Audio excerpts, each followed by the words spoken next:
Hello, everybody. It's so good to be here once again. Um, my name is Emerald Avril, and I will be your host again this year. I'm so glad we made it to another year. This is our schedule. Today, we'll be going through some upcoming events, and during that time, I'll be introducing myself, and then we'll have a history of braiding, followed by a Q&A, a braiding lesson, followed by a Q&A, hair care, followed by a Q&A. So if you have any questions in Zoom, you can use the chat to submit your questions. If you would like to submit anonymously, send your question as a private message to Jennifer, and she'll relay your question to everyone else. If you are watching on Facebook, comment on the video and we'll reply to your question. You can also chat with us and the other attendees using the Zoom chat or Facebook comments. If you're having any technical problems, please message Jen or Liz for help.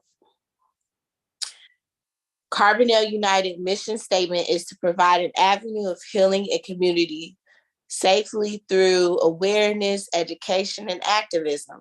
Our goals are to eliminate gun violence and racism from our neighborhoods and to provide events that are inclusive and diverse. So I'm not sure if you guys watched last year, but I was the host last year, and this year it'll be kind of the same thing pretty much. If you guys don't know me, again, my name is Emerald Avril. I am currently a nail tech that lives in Chicago. I was born here, but I was raised in Carbondale, so I will always be a familiar face to you guys in Carbondale. I love the beauty world. So when Nancy asked me to host last year, I jumped on that chance and I just want to come back and do it again. And just to encourage our Black queens to love their hair, take the time to research. We have an internet now, not just a library. So you don't even have to do that much to learn about yourself, your history, including your hair and how you can take care of it. Just remember that we all have different hair types, so don't be discouraged. By the things you may see on other people's head, maybe you can't get that. But, anything is achievable if you take care of your hair and you use the right products. So I'm so very happy to be here. Also, I am a member of So Ill Unity Coalition, also a founder. And so social justice is something that's near and dear to my heart. So any way I can help any community that I have resided in, I am your girl. So right now you're seeing some announcements, just some reminders of things that we have, Carbondale United and So Ill, as well as the Carbondale Public Library and our other sponsors might have going on in these upcoming weeks and months. Okay. So now we want to welcome Miss Yolanda Dean. Yolanda Dean was born and raised in Chicago, Illinois. She received her bachelor's degree from Southwest Missouri State University and both of her master's degrees from SIU Carbondale. She has been a senior lecturer at SIUC for over 15 years and is a part of their Head Start agency. She has been a substitute teacher for District 95, 176, and 186.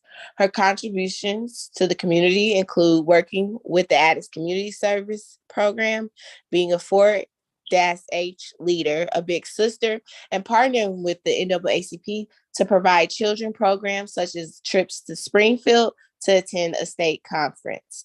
Yolanda will be speaking with us about the hair story of braiding. Please welcome Miss Yolanda Dean.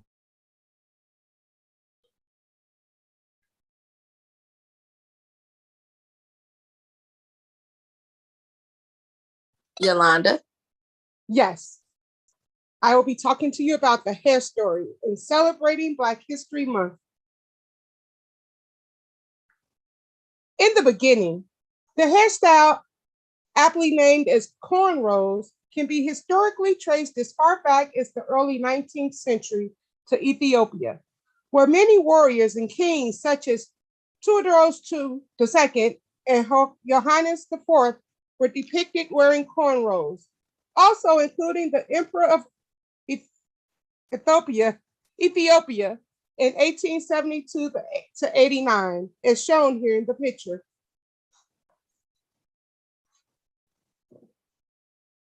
Stone Age. Depictions of women with cornrows have been found in Stone Age paintings in the Tassili Plateau of the Sahara and have been dated as far back as 3000 BC. There are also Native American paintings as far back as 1,000 years showing cornrows as a hairstyle. The role of cornrows during the transatlantic slave trade. During the time of the transatlantic slave trade, many slaves were forced to share their hair to be more sanitary and to also move them away from their culture and identity. The enslaved Africans would not obey the rules to keep their hair cut. Many would braid their hairs tightly in cornrows and more to maintain a neat and tidy appearance. Enslaved Africans also used cornrows to transfer and create maps to leave plantations and the home of their captors. This act of using hair as a tool for resistance is said to have been evident across South America and as far as the United States. King BENKOS BIOHO, one of the most documented stories from the transatlantic slave trade, is one in Colombia, where BENKOS BIOHO, a king captured from Africa by the Portuguese who escaped slavery, built San Basilio de Flaniqui, a village in northern Colombia around the 17th century. BIOHO created his own language as well as intelligence network and also came up with the idea to have women create maps and deliver messages throughout their cornrows. ASPRILLA Garcia. ASPRILLA Garcia has been braiding hair as long as she can remember. She was 8 years old when she learned to braid. As she grew older, her braiding skills increased and she began to create more elaborate hairstyles that include birds, butterflies, and even musical instruments. It was with these styles that she won first place last year at a braiding festival in Bogota. A few months later, the Smithsonian curators who canvassed the region looking for representative cultural activities called and told her she had been chosen to demonstrate Choco's braiding tradition at the Fork Life Festival. When ASPRILLA is working in the mall, crowds press close to her workstation to observe her braid strategy. Sorry about that. They seem to be in awe of her intricate designs.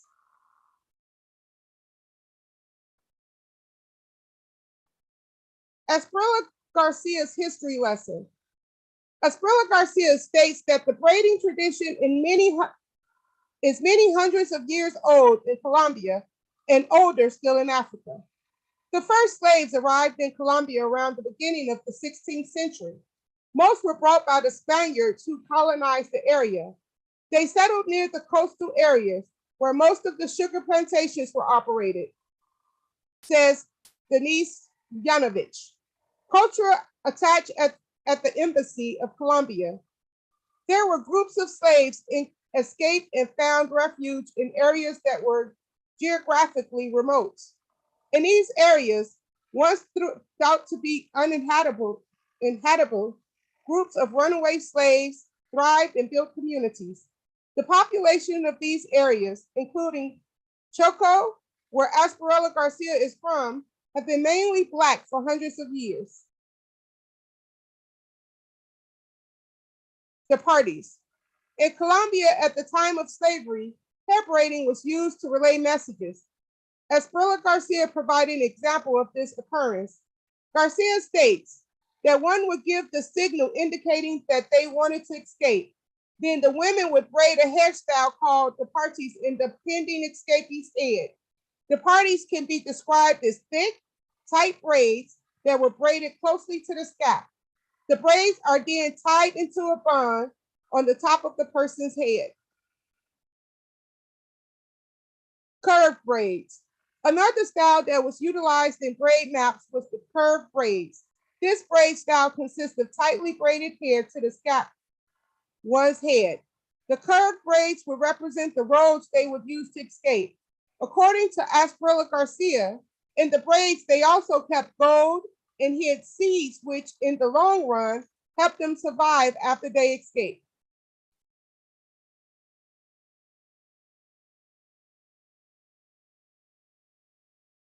Many of the Afro-Colombian hairstyles origins come from the times of slavery, when women would sit to comb their children's hair after a back-breaking day of labor.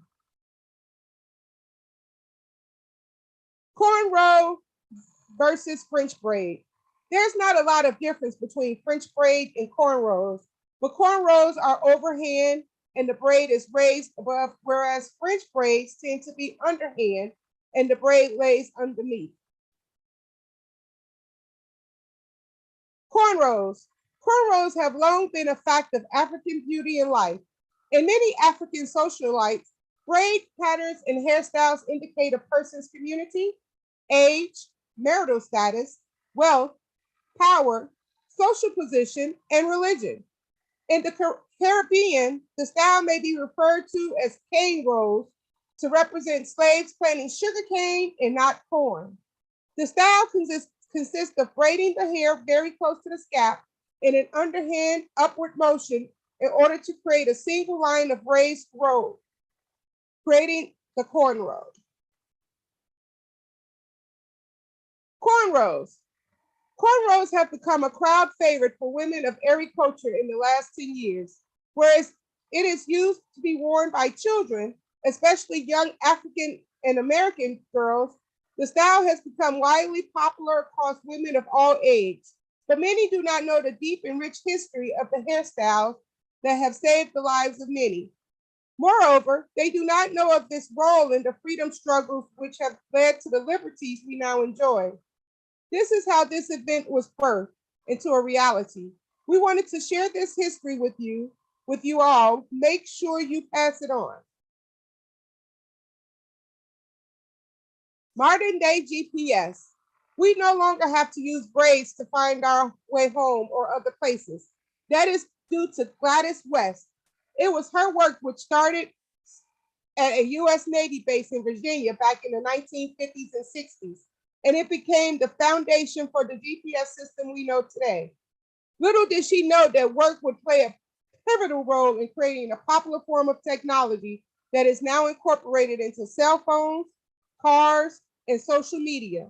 The hidden figure behind the Global Positioning System, GPS, an 87-year-old mathematician, Gladys West has been inducted into the Air Force's Space and Missiles Pioneers Hall of Fame. The end. Wow, that was really interesting. Thank you so much, Miss Yolanda Dean, for the information. Some of that I knew, some of that I didn't. And I'm sure everybody else feels the same way. Now we will open up the chat, the comments in the chat section for any questions that you might have. And all of the panelists, you can respond, of course, don't talk over each other.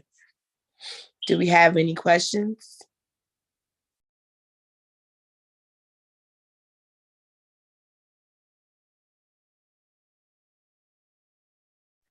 No questions at this time.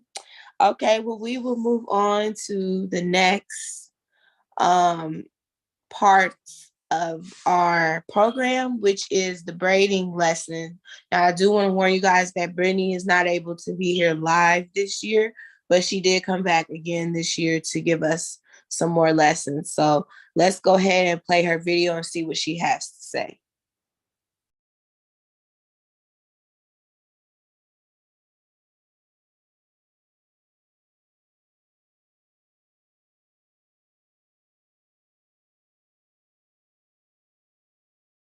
I am excited to be on the panel tonight to talk about hair braiding. First, before we start with an actual mannequin to do hair braiding, I would like to show you a short video clip.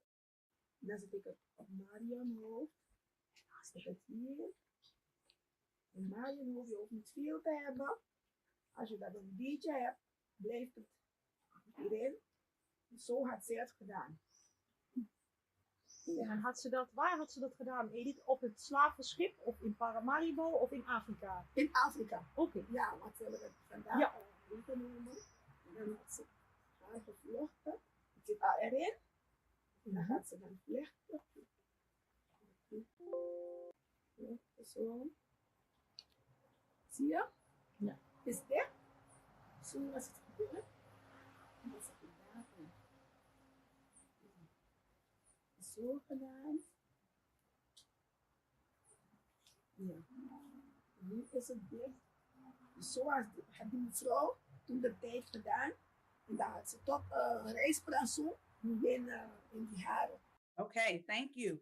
So in that video clip that was shown, that was a way that people were able to eat food by hiding food in their hair. And as you can see, she put the rice down in the middle of the part and then began to braid to cover it up. Okay, so thank you for sharing that video. So on the mannequin, I have 4 different types of braids that I will show today. First, we're going to start with just a regular braid, okay? This can be called a plait, an individual braid, a box braid, pretty much just a simple braid that hangs loosely from the scalp, okay? So for those that have a hair kit or for those that may be watching, I'm going to ask that you go ahead and part a piece of hair off. So I'll probably have to turn this around that way. You all can see it. Okay. I'll lean it back and I'll just take a small portion of hair. And this will be for the plait or individual braid or box braid. You just part a small square portion from the scalp and we'll use 3 strands. So you need 3 to do the plait, box braid, individual braid. There's a million names for this type of braid. Okay, so if you have your 3, okay, you'll take your left and go under, right, go under, left, under, right, under, left, under. So again, you need 3 strands and you'll take your right, under, left, under, right, and just keep repeating those same steps. You can braid loose or you can braid pretty tight. And if you see I'm braiding pretty tight, I'll put it close to the camera. You can see I have a really nice plait braid. And then you just keep going. Sorry, turn it this way. So you go under, you just go right and left. Just go under, right under, left under, right under, left under. And then you just keep on going.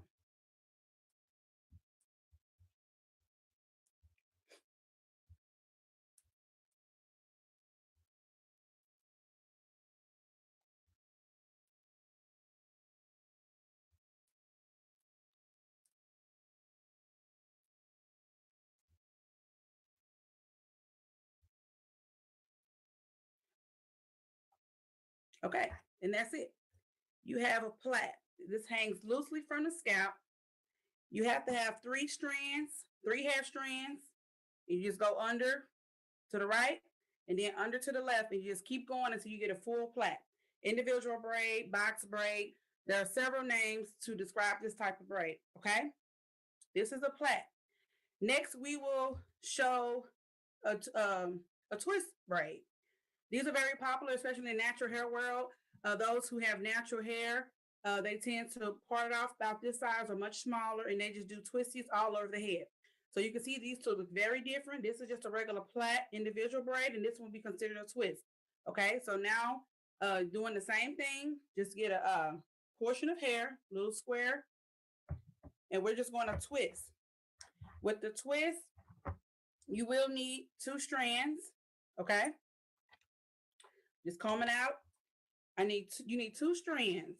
So once you get your 2 strands, you'll just take the right over the left. But as you twist, be sure that you're twisting the hair.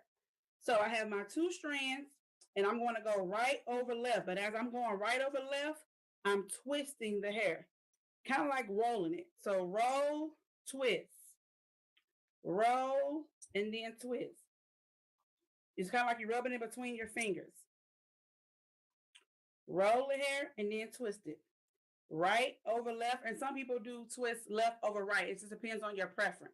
But just twist the hair in between your two fingers, your thumb and your forefinger, and you just roll. Roll it, twist it. Roll it, twist it. Roll the hair, and then you twist it. Roll, so I go left over right, and some people go right over left. Roll the two strands individually. You roll them, and then you twist them. Roll and twist.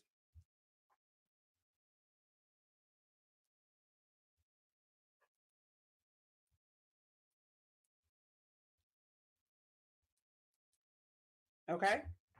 And now we have a 2-strand twist braid, or some people can call these twisties. Just totally depends on the person. But so you see the difference. You have a two-strand twist, and then we have the braid, plaid, or individual, however you want to call this one. They look similar far away, but up close you can tell the difference. Okay, so moving on, we're going to talk about 2 more braids before I be done. And you have just a regular cornrow braid that takes 3 hair strands, and also an under braid, reverse braid that goes under. So first we're going to look into doing just a regular cornrow braid that takes 3 strands, and then next we will look at the under braid. Okay, as you can see, this braid kind of sits out more, the cornrow, and then this braid is kind of flat. It's very flat. Okay, so on your mannequin or your hair kit, just go ahead and part you a section. Make sure you have enough, maybe a couple inches, where you can actually braid down on the scalp. Okay, so I've already pre-parted, and I hope I'm not rushing, or people have time, take the time to do what you need. So just part. As you can see, this is about what I have.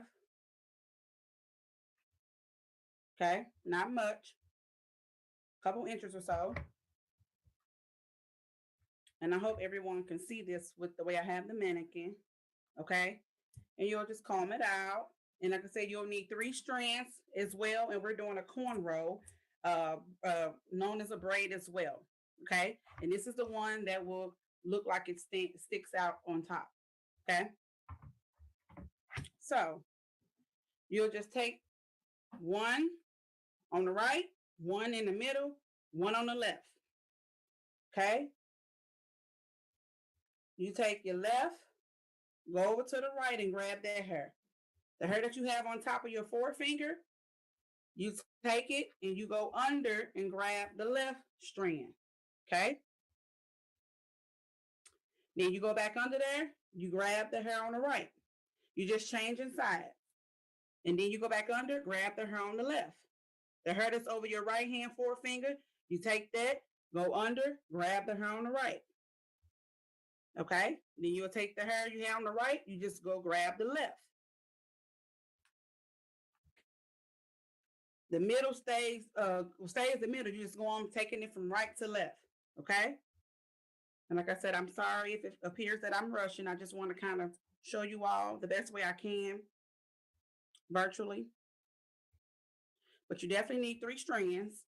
Like I said, you need 1 on the right, 1 in the middle, and 1 on the left side.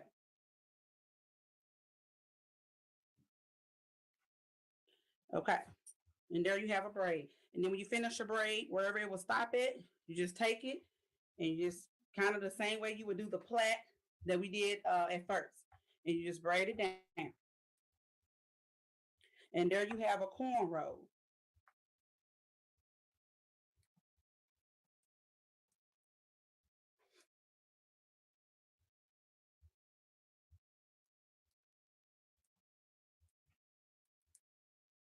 All right. There's a cornrow that you can feel, and like I said, it stands out from the scalp. All right. Very similar to your plait, only your plait just comes out from the scalp as a single braid that hangs loosely, and the cornrow is attached to the scalp. Some people call them scalp braids because it's attached and it goes down the scalp. Okay. So our last braid before I let you all go would be the under braid. There's several names for that one as well, reverse braid, but most people say under braid. Those braids, like I said, they lay flatter to the scalp versus the cornrow or the regular braid, okay? And I hope everybody is able to see what I am doing. Okay. Again, you will just need to part off a section, couple inches, not much, but just enough to where you can get something to lay down. All right. You will also still need 3 strands of hair. Same way, one to the right, one in the middle, and one to the left. Kind of like you just got 1, 2, 3. You know, I'll make a part real quick and just show that really quickly. It's kind of, some people do this too. When they get ready to braid, some people actually make a small part going across at the very start of their braid, and then they'll go 1, 2, 3. Some people do that, and that is totally okay. If you are a beginner braider, it's totally okay to just kind of part off straight across a small part on your braid, and you have to make sure you already parted the braid though, that you're going to just the hair that you're going to braid, and then at the top just section off 3.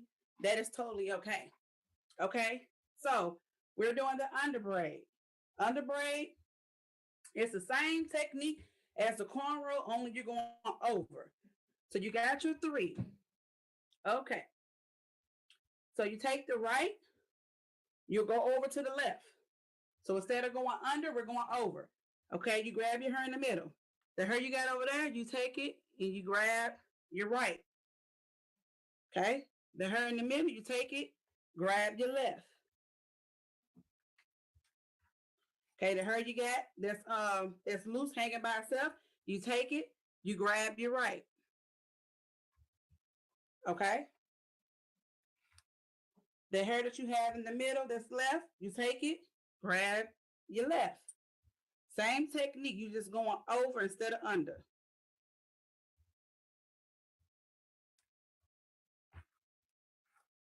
Messed up my part there a little bit. Okay. The hair that you have under, take it, you just go from right to left. You just picking up the hair as you go. The same way as the cornrow. Same way.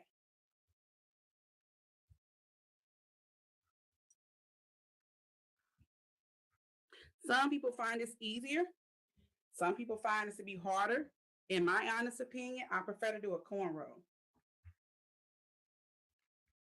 But I have no problem with the under braid. It all depends on what style you're going for, which will determine which braid you get. And then sometimes if that's the only type of braid that you know how to do, then that's what works. That's what will have to work, right? Okay. Look at the middle. You go to that right. Whatever you have left, you take it, go over, grab the other side. You just go from side to side. Okay. And I'll just stop there. And you take it and you do it the same way. You will finish your last one. You just take it and you twist it. You braid it. So very similar to your plait. Very similar to your plait. And you just braid it on down. And of course, over time, the more you practice with it, it becomes very easy to do. Okay. So it's leaned a little because I was trying to lean over, but you see this one is a little more flatter than that one. Okay. It's a lot more flatter than this one. So we have a under braid, this one, a cornrow, regular braid. Then we have here, we consider a plait or individual braid, box braid. And then here we will have a twist braid. Just a twist. So I do recommend anyone that wants to practice and learn more about braiding hair. They do sell mannequins at Sally's, and I believe Amazon have them. There are a lot of different sites that you can get mannequins from. And this is just a mannequin. It's just like I can wash this, I can color it, braid it. So these are very helpful in learning how to braid hair. So that is all I have. Thank you all for watching. I hope I didn't go too fast, and I hope that you were able to learn something today about braiding. Someone Okay. Thank you, Miss Brittany. I'm sad that you couldn't be here with us today. Hopefully, maybe you're watching wherever you're at. But I love that braid lesson.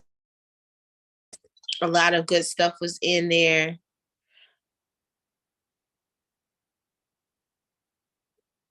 Was my mic muted the whole time I was talking? I'm sorry, y'all. I just was saying thank you to Miss Brittany for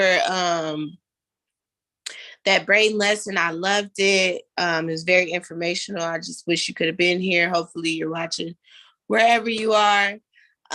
We did have a question in our chat on Zoom, and this is actually the Q&A section. So I'm just gonna ask the question out loud. I'll give my opinion. The other panelists, if you want to chime in, you can. Someone asked, what's the best braiding hairstyle fresh out the shower if your hair is wet? In my opinion, the only option is a twist, because everything else will get like fuzzy and weird. I don't really advise braiding wet hair. It's really hard for no reason. Trust me, I've tried. In my opinion, you want to blow dry your hair or let your hair air dry before you try to braid it. I don't know if anybody else wanted to answer that. And do we have any other questions?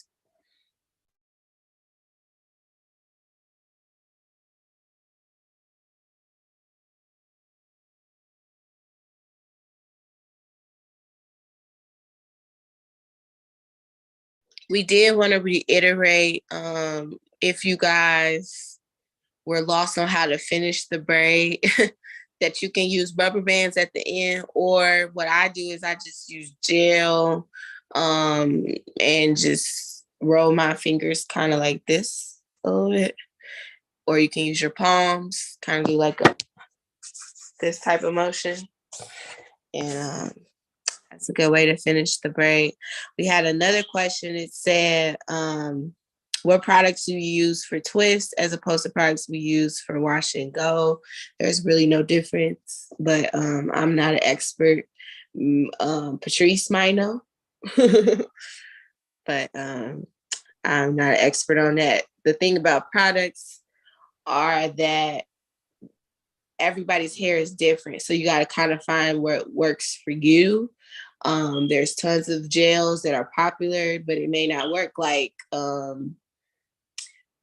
Eco Gel Styler was really popular for like 10 years, maybe longer. And it did not work well in my hair. It just made it crunchy and dry.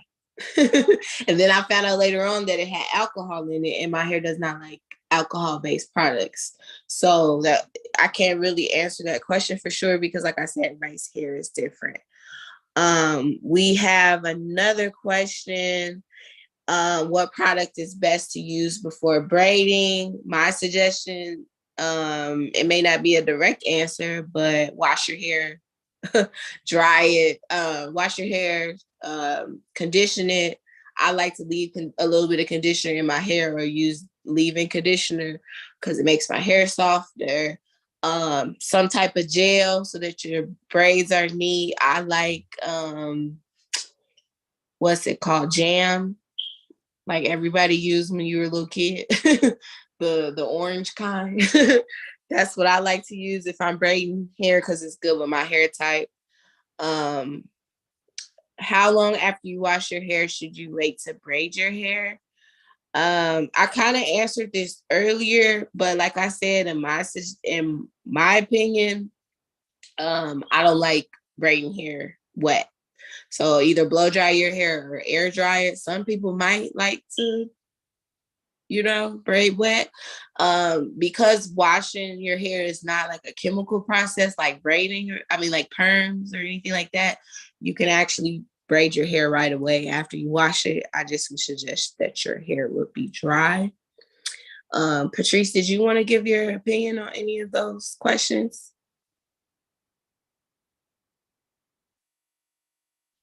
Sorry, technical difficulties. Yes, I was going to say, I agree with you, what you were saying about prepping your hair for braids. You should definitely shampoo it and condition it with a good shampoo or conditioner. I know a lot of people like to use the oh my God, what is the name of that product? Cream of Nature products is really popular in our community as far as non-professional clients. I mean, non-professional products. So definitely shampoo and condition it. Definitely use a leave-in. Definitely blow dry your hair dry, and make sure you get your ends trimmed properly. You don't want to braid wet hair because your hair is very fragile in its wet state. And if you braid wet hair, you can cause breakage. So you want to make sure your hair is completely dry. It don't even necessarily have to be blow dry, but definitely completely dry, even if you let it air dry. Because some people like to leave the hair textured to braid because they feel like they can grab it better. So blow dry might not be best for everyone, but it definitely needs to be shampoo, conditioner, leave-in, conditioner, and dry before braiding. I think that's all I had to add to that.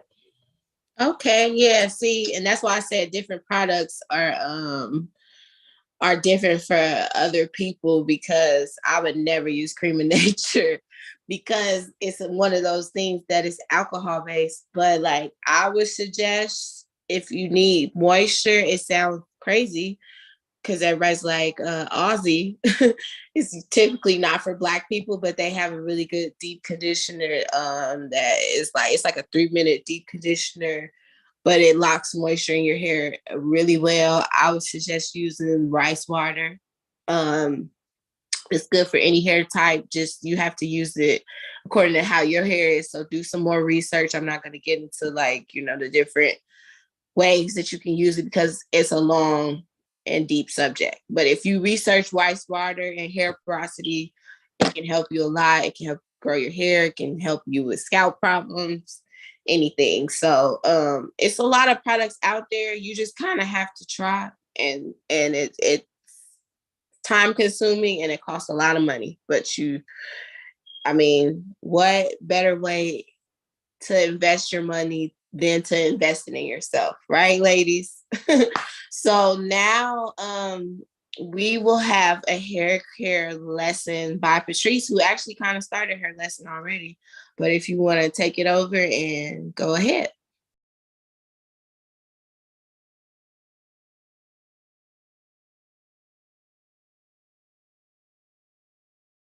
Do we have a slide for Patrice? Okay.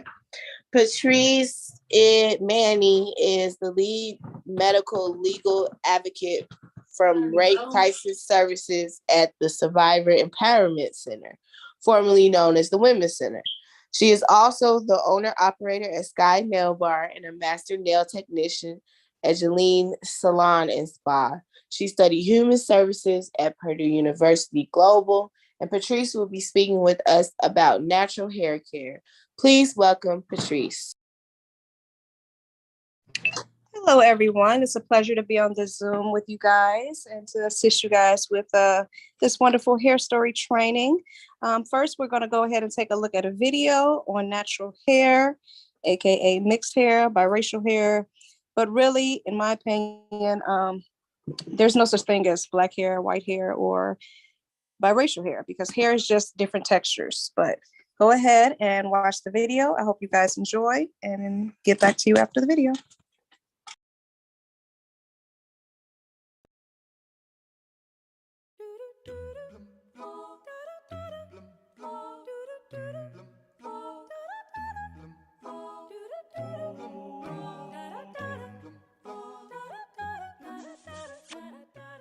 Hi everyone, it's Ebony. And it's Denise. And this is Olivia, and we are Olivia Has Two Moms. And today we are guests on Millennial Moms. Today we're going to show you how we maintain our daughter's hair. Olivia is mixed, so her hair is biracial mixed hair, which means she has more than one different texture. She has very curly hair, very curly hair. And there's this stigma that it could be very hard to maintain mixed hair. But guys, we're here to tell you that it's really simple to do and very easy. People, you mean grown-ups can help you do your hair, or you need help, but when it employees though, you also need help. My wife takes care of shampooing and conditioning, so we're gonna go through that first. With washing Olivia's hair, we have used every single product from Just For Me, Mix Chicks, Shea Moisture. They are really good products to use on natural hair. Apply conditioner when sectioning the hair. This is when you should detangle the hair by using a wide tooth comb and starting from the ends so that there's less damage to the hair. Here's a quick tip. Dry the hair using a cotton t-shirt for less frizz. Now it's time to style the hair, which is my job. So we're gonna say bye to my wife now so that I can show you guys a cute, really quick hairstyle of how I do Olivia's hair. Bye guys. I start off with using Carol's Daughter. I love this product. It's a leave-in moisturizer. It's so perfect. It keeps the shine. What's your favorite products to use? Tell us down below in the comments. I used next the Shea Moisture Kids Detangler. It's always good to put a detangler in this type of texture hair because it can easily get tangled. This is a very quick hairstyle. I literally just brush her hair into a ponytail, fluff up her ponytail with her beautiful curls, and I section the top, which I'm gonna now use the kinky curl to do a 2-strand twist in her hair. Sometimes you don't have time to do the full head, so I just like to do little sections of it. It's a really quick and easy hairstyle. 1, 2, 3. I now put a nice little cute bow, section off, give it another little spray with the detangler, fluff up the curls, and here you have a beautiful, cute, quick hairstyle. We hope you enjoyed this video on how we maintain our daughter's hair, right, babe? All right, and make sure to subscribe to this channel, Millennial Moms, for other great moms This area is the right Whopper. here. And make sure if you want to see more of us, check us out on our main channel on Olivia Has 2 Moms. Big area. All right, guys, thank you guys so much. 1, 2, 3, peace.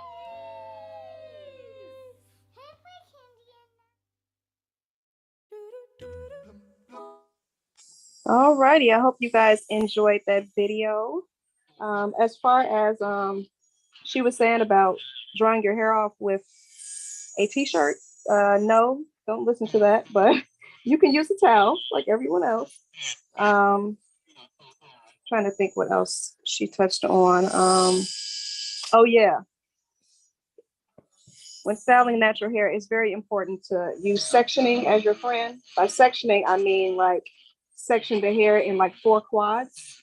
So put like a part down the middle and one going across the hair in the middle, just to provide better control while you're trying to detangle the hair and comb the hair out.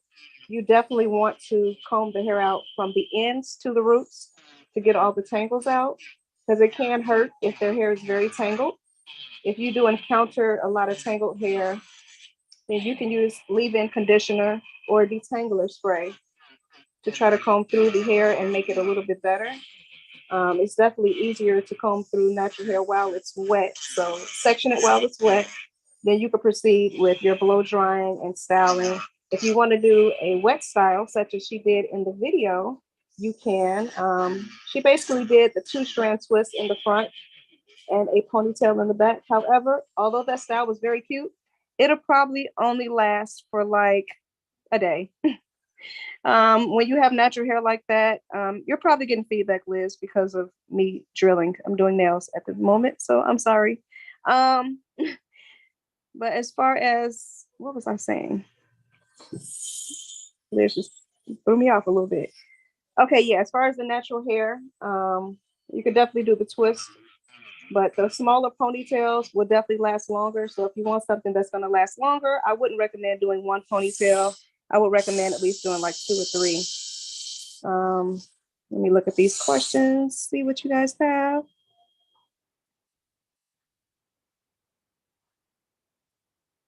Okay, yeah. You guys have any questions about that?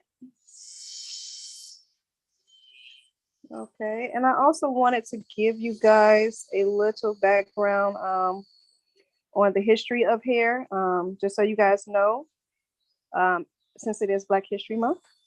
In ancient African communities, they wore their hair for more than just a style. It signified marital status, age, religion, wealth, rank in society, kings wore beads. So it's not even just a woman thing. Men have hair too. They get their hair braided and locked as well. Slave traders used to shave the heads of all African people they captured. That was the first step in the process of systemic culture and identity erasure. Hair texture and styling played an important role in the survival of enslaved Black people. Texturism is the belief that certain hair patterns are better than others. That is a misbelief. All hair patterns and textures, everyone has a different texture. It doesn't matter your ethnicity, your race, anything like that. We all have different hair textures. At one point in the 18th century, Black women were forced to cover their hair in public, which is kind of crazy. So we have came a long way with our history. That's all the history I have for that. Let me see, is there any questions in here? Okay, you're very welcome. And that concludes my presentation. Let me know if you guys have any questions. We did, Patrice, first of all, I like what you had to say about the hairstyle, because I thought the same thing, like that's not gonna last. A lot of natural hair, especially with her hair texture, and go coarser from there, our hair shrinks. So if you leave your hair wet and in a ponytail and it's curly like that, it's gonna be shriveled up by the time she comes back from daycare or school. My suggestion, if you want to keep like one ponytail like that, you could just do little twists in the ponytail, just like she did in the front of the hair. That's a cute hairstyle too. I do like that. We did have Liz said we won't use that video next year. It's not a bad one, but I'm sure I can find. I love YouTube. I have to like step away from it, but when I was pregnant, I was obsessed with YouTube. So that's a suggestion for anybody that wants to learn how to do their hair. But anyways, Patrice, we did have one question about what age should you start trimming your daughter or son's hair? The person that asked, they said that their daughter was 5. Okay, well, your hair goes through 3 different stages of growth. The anagen stage, the catagen, and the telogen stage. Most kids, their hair is going to change at least 3 times before they even make it to the age of 9. So I would say that you probably wouldn't need to trim her ends until she's about, maybe, it depends too on her hair too, but probably about 7 or 8 years old, I would say. I trimmed my baby's ends. Oops. Yeah, I mean, it's not a bad thing necessarily, but like premature cutting hair while it's going through all these growth stages, and also applying chemicals to their hair when kids are really young, it kind of messes their hair up. It destroys the texture that they're meant to have. Right. So you just want to be careful when they're really young. I mean, it's not a bad thing, but you definitely want to wait, because at that age, they really don't have too much split ends. If they do, it's really not much to be noticeable. So. Yeah, I forgot why I trimmed. Oh, because my mom was taking care of them and she doesn't know how to take care of hair. So, no diss to my mom. I love you. Do we have any questions on Facebook? I don't see any in Zoom. Do not see any. Okay, so we got all the questions. And I do want to thank you guys for coming tonight, being a part of our hair story. I do want to encourage my fellow Black women, the mothers and dads that's taking care of Black women. Maybe your son has hair. I know mine does. Just be gentle with yourself. It's all a learning process. Like I said earlier, you actually can go on YouTube and find anything. Like, I'm not even joking. You just need to figure out the hair type. If you need help with that, maybe go to a hairstylist. The only thing I will say is that cosmetology school does not really focus on Black hair, so you might want to find a Black hairstylist. But yeah, figure out the hair type and go from there. Type it in on YouTube, find a YouTuber that you like, that you find interested, and really seriously dig deep into your the history of your own hair. I know me personally, that's what I did when I was pregnant, and it helped a lot. Fun fact that I have for tonight, Wigs have been around since ancient Africa. So don't feel bad if you want to throw on a wig. Obviously, I have one on. You know, you can switch it up. That's the fun part about being a Black girl and anybody really, because other cultures are starting to wear wigs as well. There's clip-ins, there's tape-ins, there's micro links, there's lemonade braids, excuse me. There's so many options as far as anything that you can do to your hair. Don't let your race hold you back either. You know, just be mindful if you want to try a braided hairstyle to know that you're going to have some feedback on that. So be ready for that. And that's all I have tonight. I do want to thank all the panelists for showing up. Thank you so much for joining us. Our event co-sponsors were Carbondale United, Carbondale Public Library, African American Museum of Southern Illinois, Black Chamber of Congress of Southern Illinois, Survivor Empowerment Center, formerly the Women's Center, Soul Unity Coalition, Men of Power, Women in Strength. A special thank you to the panelists, YOLANDA DEAN, Brittany Matthews, and Patrice Manny for helping us today. And of course, thank you to myself. If you have any questions, please feel free to email Nancy Maxwell, who is the Carbondale United Director. Her email is carbondaleunited15@gmail.com. Thank you guys so much and have a good night. Oh yeah, and happy Black History Month, period.